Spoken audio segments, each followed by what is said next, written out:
Welcome to this episode of the Heartbeat for Hire podcast. I feature Olympians, CEOs, disruptors, authors, professional athletes, and the best of the best, where they share their stories of resilience with my lens on leadership and culture. Let's get started.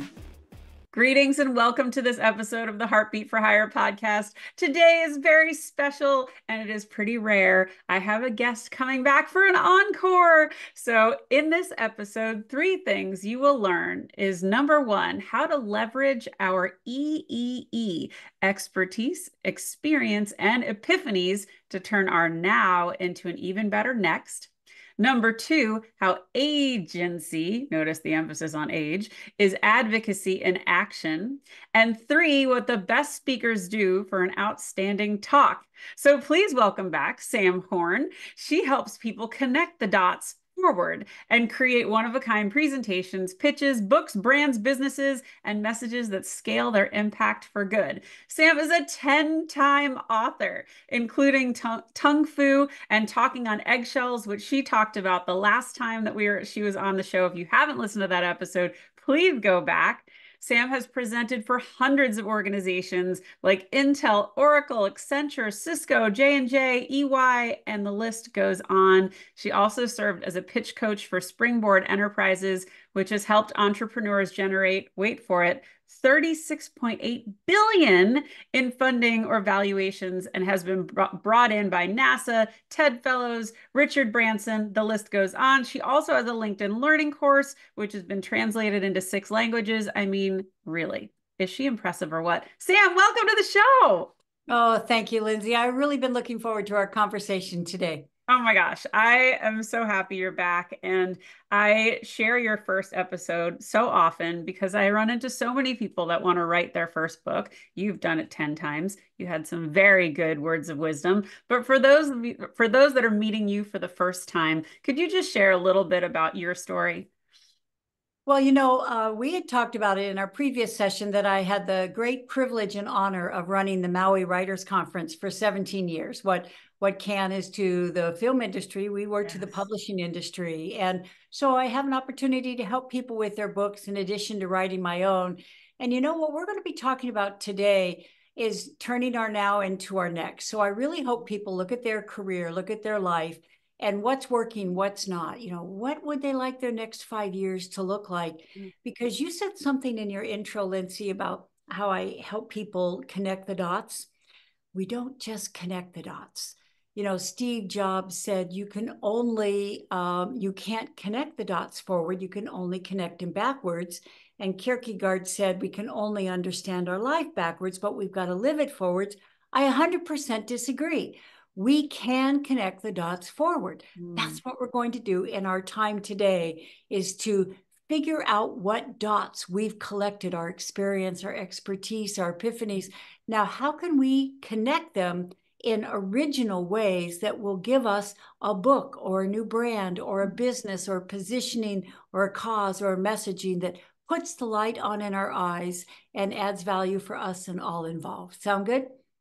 It sounds perfect. And it is so spot on for the conversations I've been having lately with so many people who are really kind of coming to this place in their life, excuse the dog, coming to this space in their life where they're really either not authentically living in their why, they haven't quite discovered their purpose. Hold on, I'm going to get the dog. Stop. And they really find themselves in this spot where they don't know what their brand is. They don't know what their North Star is, and they're kind of struggling. So I love that this is the conversation we're going to have today. So let's kick it off and start with EEE. What is that? Why do we pay attention to it? Well, very good. And Lyndsay, you know me, we like to ink it when we think it, right? Yeah. And so I really hope, unless people are driving, that they grab paper and pen, because I'm going to talk you through some of the frameworks that I share with my clients and audiences. So during our time today, hopefully put at the top of it clarity. I really hope that people get clarity by the end of our conversation about what they could do in the next 3 months or 6 months or year that would absolutely, once again, put the light on in their eyes and add value for all involved. So on everyone's notes right now, write down EEE. Sound Got good? it. EEE. I'm going to do it too. Okay. Now I'm going to tell you what it is. And then you also know me. I like to tell stories, right? It's like, let's share a real life example of someone who has done this in the real world so we can see what it looks like. Then we reverse engineer and unpack it for us. Okay. Love it. Let's do it. Okay. So the first E is for expertise. In other words, where have you put in your 10,000 hours? What is your degree? What is your knowledge, your body of work, your skill set, right? That's your expertise. Now, the second E is experience. Where have you been? What have you done? What have you learned along the way, etc. That could be everything from like you built your own house to you traveled around the world by yourself to you ran an Ironman or something. So what's your experience? And now your epiphanies. What do you know for sure? And in particular, is there something contrarian or counterintuitive about that? Because it's one thing to have a belief and everyone else believes that too. And it's kind of like boring because it's same old, same old. It's another thing when we have an aha, right? That's like, wow, I never thought of it that way before. Wow, this is so important and everyone's doing it the wrong way. It's like that is the type of epiphany that has the power to fuel your future in a way that lights up all involved. So here's one of my favorite examples. There's a wonderful woman named Denise Brousseau who lives in Silicon Valley. She'll be on the show in a few weeks. Yay. Okay, you did. Well, I hope that Denise tells her version of the story. So yes. You can check my version. It's okay. It's okay. So is that Denise will tell you up until a few years ago, she had never been paid to speak, which was rather amazing because she founded Forum for Women Entrepreneurs in Silicon Valley, which became Watermark, which is one of the most successful organizations for women. And then she co-founded Springboard, which has helped people raise $36 billion in funding valuation. Now, wait a minute. How could it be that someone who is clearly so good at what she did was not getting paid to speak? Well, it was perceived that this was her give back, right? They asked her as head of these nonprofits, and they felt that this was just her way of like supporting her community.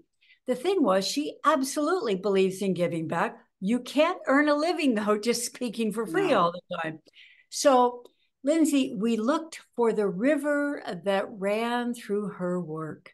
We started identifying her E. What were her epiphanies? What did she know for sure?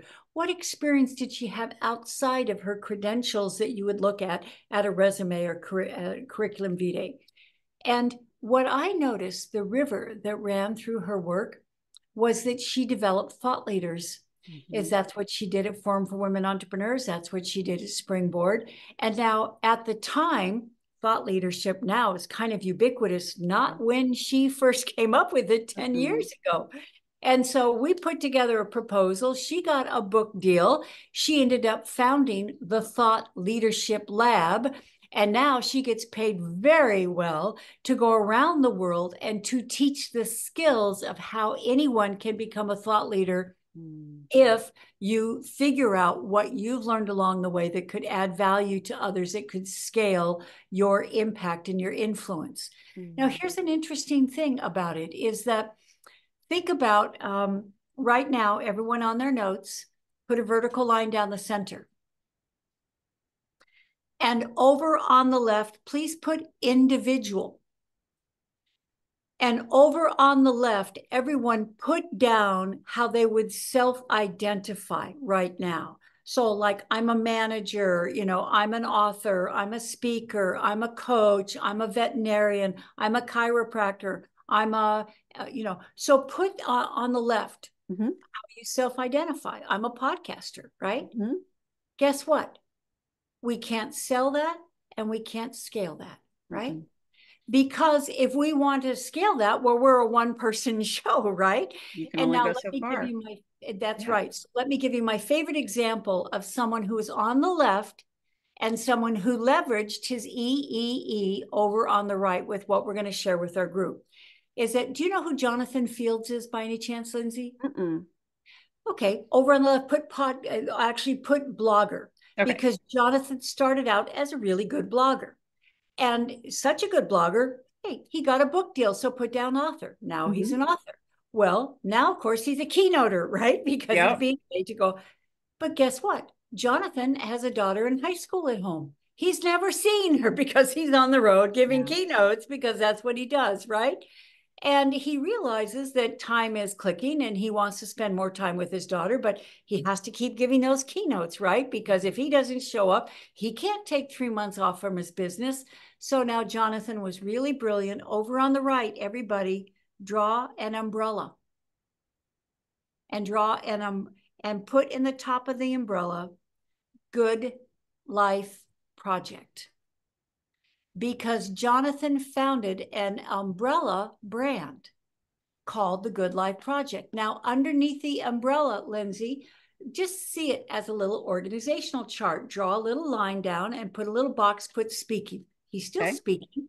All right, draw another little box down, writing. He's still writing. He's still blogging. He's still writing his books. Draw another little, he's actually a coach and he is a consultant. Now we get serious though, Lyndsay. What is the #2 search engine other than Google? ChatGPT or AI? YouTube, of course. YouTube.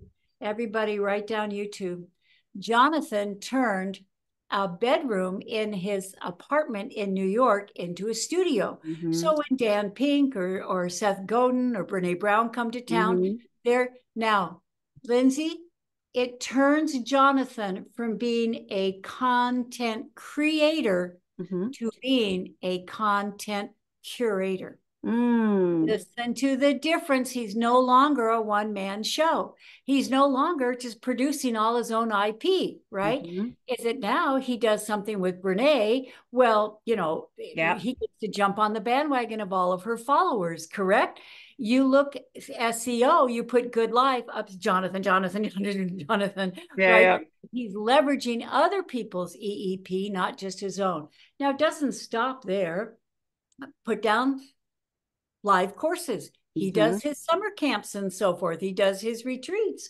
He has an online course. He has a certification program. Now add another little box and put philanthropy.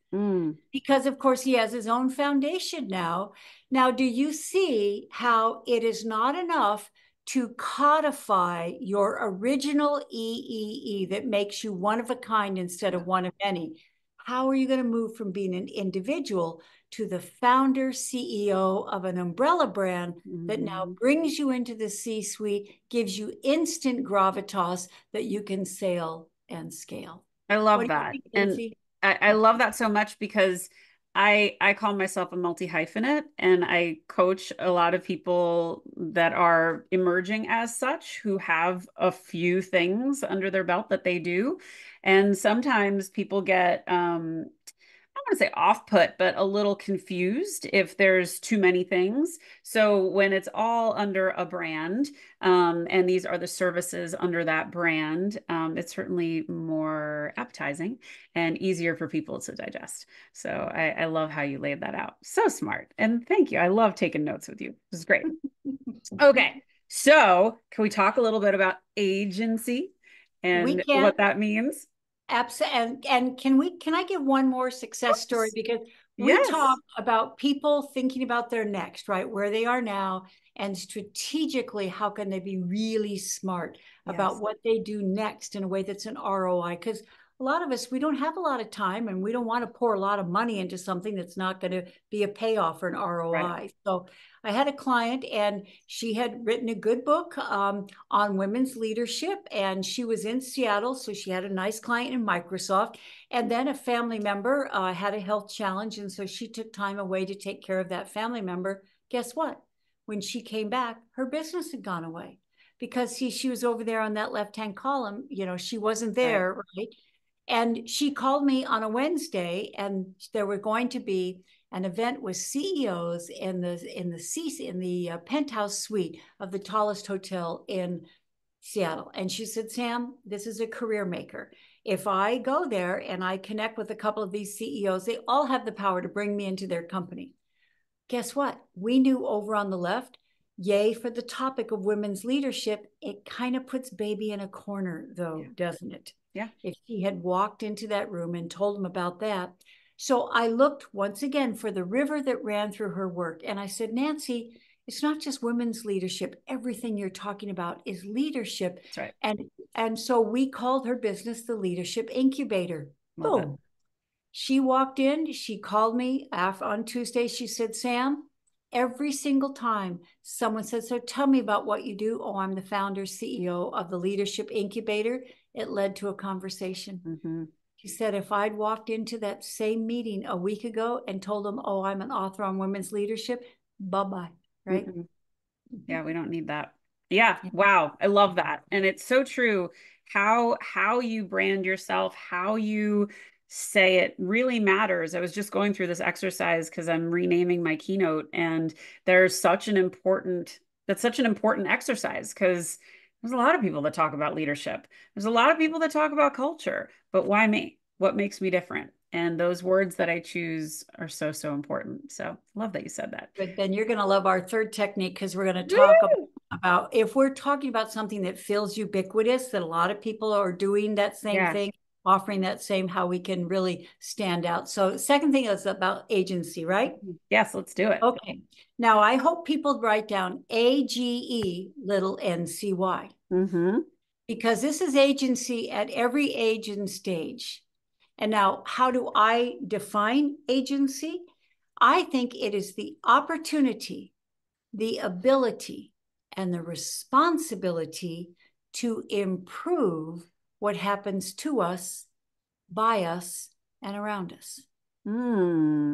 Notice it's an opportunity. It's one of the gifts of being a human being, is that we can impact what happens. It's an opportunity. It's one of our Viktor Frankl freedoms, right? Yeah. It's an ability. It's a skill, just like learning how to play the piano. It's a responsibility to take action instead of being passive or play victim.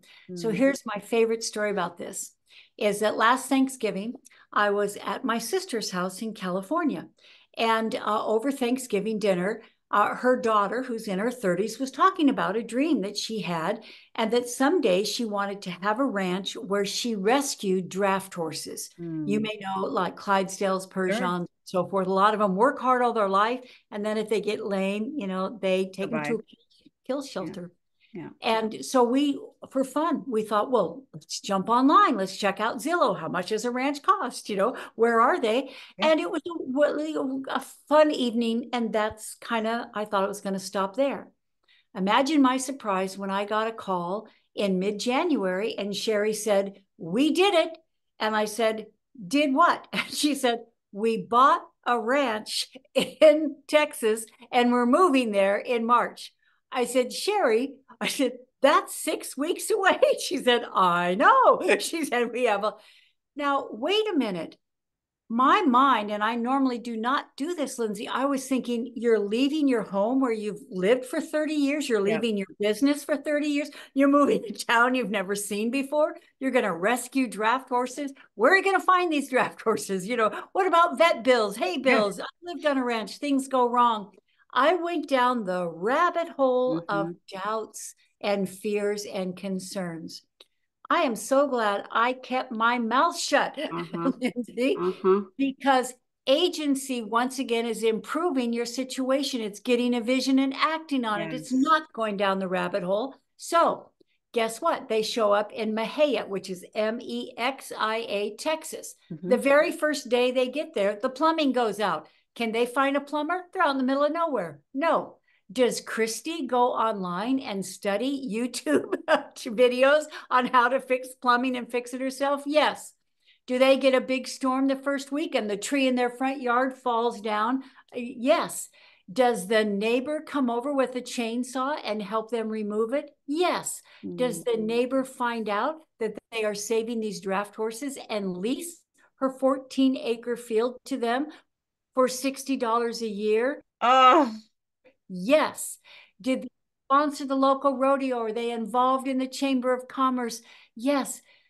Lyndsay, my favorite cartoon strip from Peanuts, Charles Schulz. Lucy is saying, I wonder if anyone ever really changes. And Charlie Brown's offended. He said, I've changed a lot this last year. And Lucy said, I mean for the better. Wow.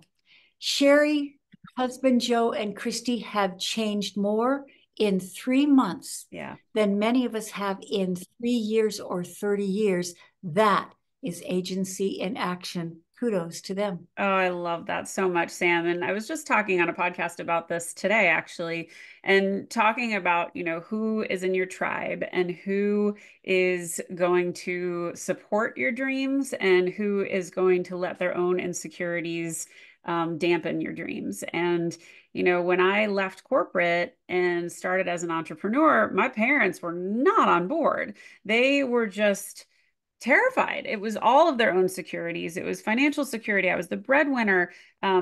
Corporate is safe and steady. Well, it's not, but they thought it was. And if I listened to them, I would not have moved forward. I would not have followed my heart. I would not have done any of the things I've done. It's just you have to listen to that inner voice and follow your heart and your purpose, because amazing things can happen, as they did for Sherry. So thank you for sharing that story. It's really inspiring. And how's she doing now?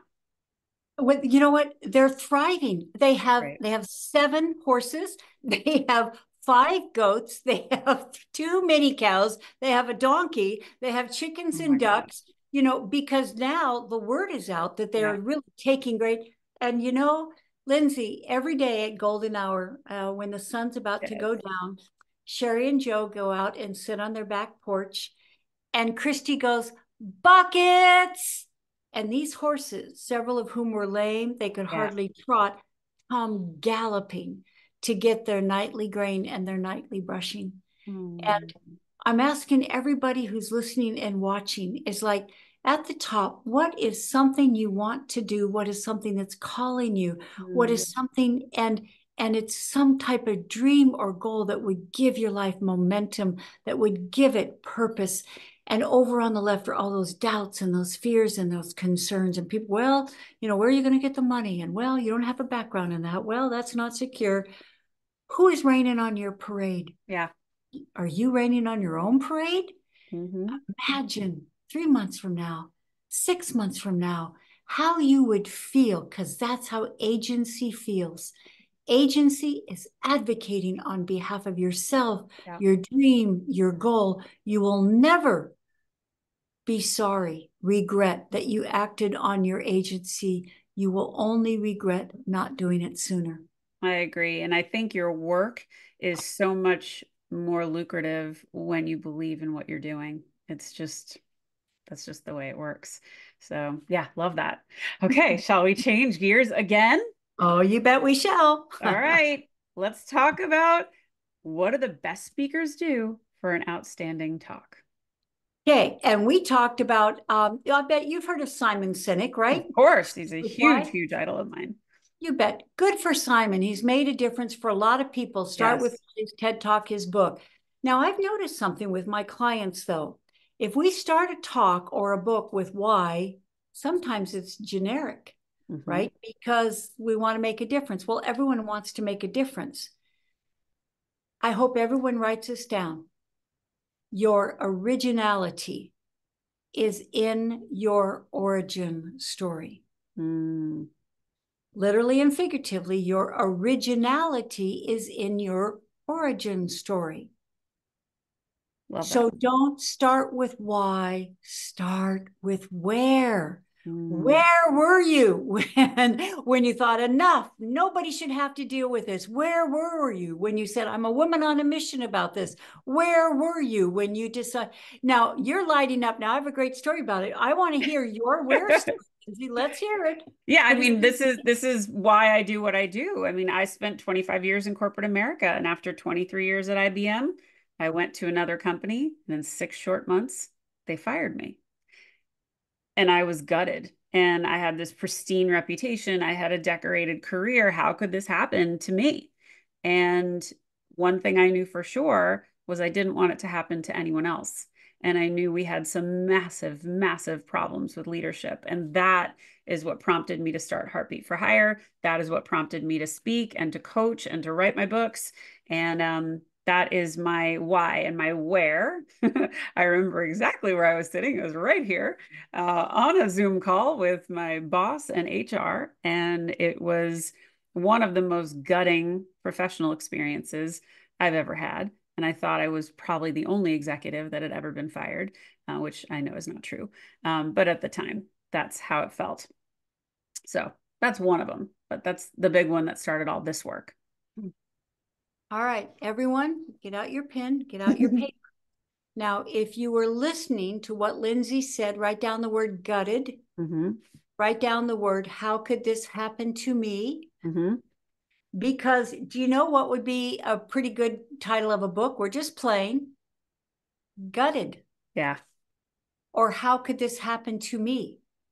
Because you put us in the scene, it was in this room, yep. and you were stream of conscious. How could this happen to me? You know, I'm valued. What I right. That's all on the left, and now over on the right, you said, I don't want this to happen to anyone else. Mm-hmm. So, people, this is how we can find our keynote or our book. Right now, put yourself in the scene of where you thought, how could this happen to me? Mm-hmm. This is so unfair. Maybe a spouse asked for a divorce out of the blue. Maybe you were in a car accident from a drunk driver. Sure. Maybe, you know, start thinking of the situations in your life that were very unfair or undeserved or out of the blue, and you were gutted and you thought, how could this happen to me? Right. Now go from reactive to proactive. Reactive is on the left, proactive. I don't want this to happen to anyone else. Now we unpack it, which I know, Lyndsay, is what you do. All right. So what was my first step? Maybe I had a pity party for a month, right? I did. I did. I sat in a puddle and cried. Talk about that. Talk about that. Yeah, no, I thought I had a scarlet letter. I thought no one would ever want to work with me again. And for a month, I sat there too scared to talk about it. I didn't want anyone to know. I was filled with shame and dread and sadness and embarrassment. And after that month, I asked myself three questions. What do I love to do? What am I really good at? And how can I help people the most? And that's what got me to move forward. Okay, so we're getting a master class right now. And because sometimes people say, Sam, I want to be a speaker, but I don't know what I'm going to talk about. Right. Or I've been a leader, very successful leader. I just had a nice exit. I know I want to do this, but I don't know where to start. Yep. And how we start is just what we're doing, is you put yourself in the scene of these pivotal moments, and you go stream of consciousness. I mean, when I say put yourself in the scene, you said it was in this room, and you remember that phone, you remember what they said, you remember what you were thinking, and you just, you know, you order it, you record it, because that's what you write about. That's the human condition. That's what, oh my gosh, that happened to me. And especially, Lyndsay, you are daring to be raw and real. You said, I was too scared, you know, to share it, right? I felt this flood of shame, etc. Oh, why do we write and speak? You know, it's to connect. Yes. And connecting is not neck up rhetoric. It's not infobesity, and it's for doggone sure not from AI. Mm-hmm. It is what you're doing. It's what we've been through, and we have the courage to dare to share what we felt that maybe was embarrassing. However, other people have been there too. And when we share that on the page and the stage, that's how we stand out as a speaker. Because boy, we have all sat in conferences and listened to people read their PowerPoint slides, you know, or reel off 7 steps or something. And it is almost an insult to our intelligence and an insult to our humanity that people would ask for our time and mind and dime and do the sage on the stage thing where it's just neck up, not coming from the heart. No, I totally agree. And how I do my keynotes is all storytelling. So it's a story, and then we break it down what the point is from that story. And what's great is when you see the leaders, the light bulbs go on, and you see them nodding, and you see them going, oh. Sometimes they see themselves in those stories. Sometimes they were on the receiving end of the stories that I'm sharing. Sometimes the stories are super inspiring and they go, that's where I need to be. And what I remind them is when you become a leader, you've become the topic of everyone's dinner conversation. Make sure it's good because you don't want a whole bunch of families talking crap about you every day. No. But what you also did, Sam, and this is on a smaller scale for not even the people that aren't trying to do keynote speaking, for the people that are just trying to curate their story. And maybe that story needs to be told to get a new job. Maybe it's to be on a podcast. Maybe it's to, sell your book or just connect with people and network. Curating that story and going from the worst thing that ever happened to you. Well, let's celebrate. Going from the worst thing that ever happened to you and talking about your growth. We're not interested in the car crash. We're interested in the moments that made you who you are now. And that's what I try and teach people when I'm helping them figure out their unique value prop, their sweet, sweet story that they offer to the world. So let's go there for a second, Lyndsay, because one of the joys of my life is that not only do I get to work with clients on like really a high stakes interview, or they're in a high stakes situation where they're going to raise a lot of money or something like that. And I also get to work with my sons. And one of my sons, Tom, is at NASA, and he's very well thought. I'm partial. He's very well thought of, and so he's interviewing for a lot of high-powered jobs. And of course, you know what the first question is, right? Tell me about yourself. Mm-hmm. And that's a Rorschach test. Yep. It is really what they're seeing is, can you say a lot in a little? Can you say something that's relevant? Do you know when to put a sock in it? Can you hold my attention, right? Yeah. And Tom would be the first to tell you, left brainer, aerospace engineer, physics, math, right? Yeah. And so it's a listicle, right? And then I did this, and then I was in charge of that, and then we did that.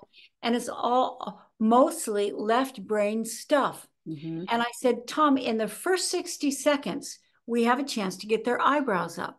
Yes. Everyone has great credentials. Everyone's really smart and talented, bringing a lot. How do you be memorable? Yes. Right. So you tell the truth, but and for everyone here, next time someone says, tell me about yourself, go back to your childhood or a career position if that's more relevant to them, and put them in the scene of something they've never heard before. So for example, Tom and I and his brother Andrew used to take walk and rolls. They grew up in Maui. I mean, it's 75 degrees year round, so we could go for walk and roll on New Year's Day. And I would walk and they would ride their big wheels or their bikes. And one night we're plucking a plumeria off the tree to put on our pillow. And I say to Tom, so Tom, what do you want to do when you grow up?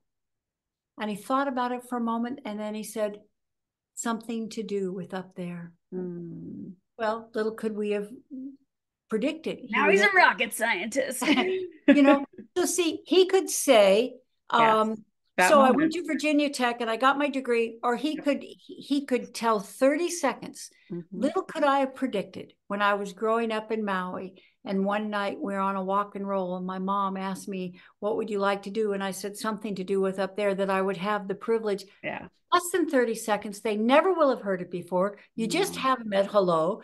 It's right and left brain. You're showing that you're a human being. Right. It has people skills and will be someone you want to work with, as well as crackerjack good at all the left brain stuff. Well, and you made yourself memorable. You made yourself stand out from the other candidates, because they might not remember everything you said, but they certainly will remember how you made them feel. That was our beloved Maya Angelou who said that. But yeah, I love that. I love that story. And I love that he has you as his mom, so he's smart enough to tell it.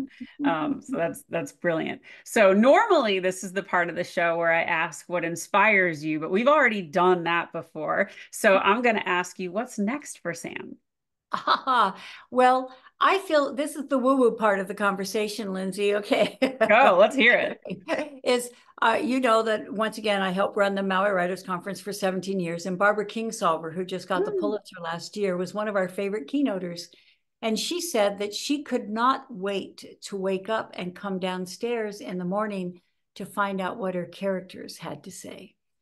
And I had a salon last week for my agency book. I love to crowdsource it, get people's examples. How would you define it? When is the time you lost your agency? What would you suggest, etc.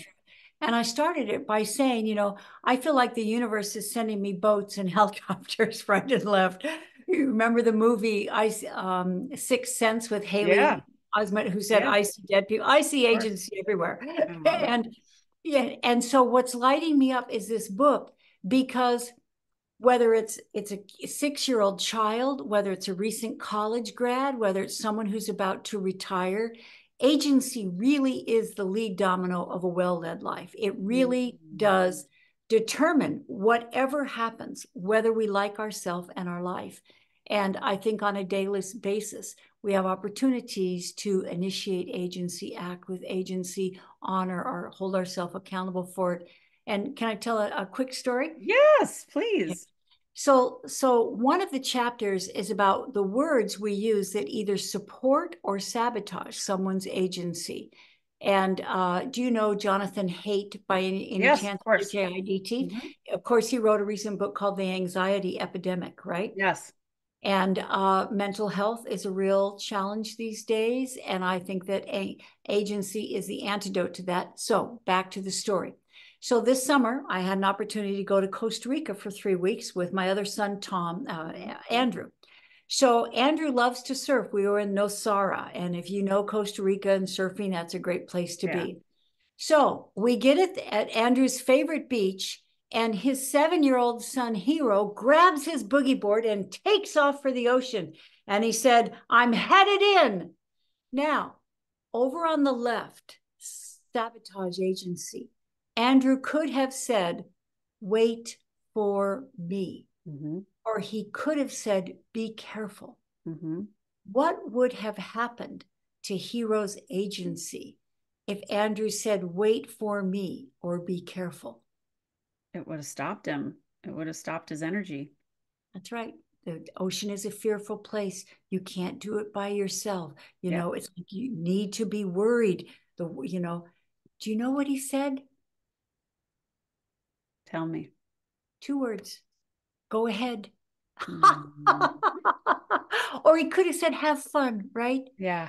And so I'm hoping on a daily basis from our now and our next is that we're asking ourselves, am I over there on the left, going down the rabbit hole of doubts and concerns and worries and being careful, waiting until we have clarity?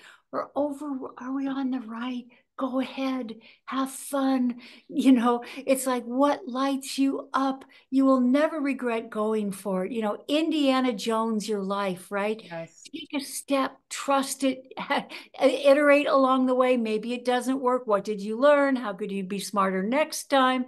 That is a life of agency. And that is a life that lights us up and everyone around us, because we're a walking, talking, living role model of what it's like to live all out. I mean, mic drop. So good. Sam, thank you for being such a beautiful role model to me. I so enjoy our conversations. And I remember the last story you told about Hero. Guys, listen to the first episode with Sam. She will tell it there. It's so good. It's about a guitar.